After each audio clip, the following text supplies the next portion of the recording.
ഞാനൊരു കഷ്ണം ഇഞ്ചി വെച്ചിരുന്നല്ലോ, അത് എവിടെ പോയാവോ? ബാലേട്ടനെടുത്തോ?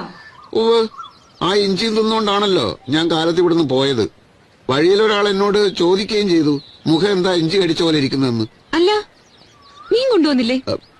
ജംഗ്ഷനിലെത്തിയപ്പോ മീനൊന്നും കണ്ടില്ല. എന്നിട്ട് പച്ചക്കറി വാങ്ങിച്ചോ? അത് ഞാനിന്ന് ഇത്തിരി കോഴിക്കറി വെച്ചാലോ എന്ന് ആലോചിച്ചു. അപ്പൊ കോഴിയെ വാങ്ങിച്ചോ?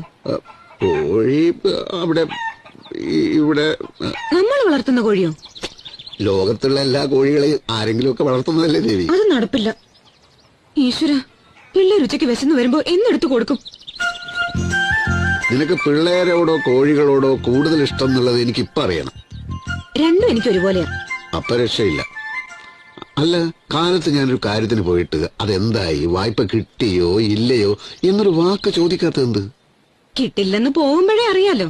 കൈക്കൂലിയെ പറ്റി എഴുതിയത് വായിച്ച് അങ്ങേര് തെറി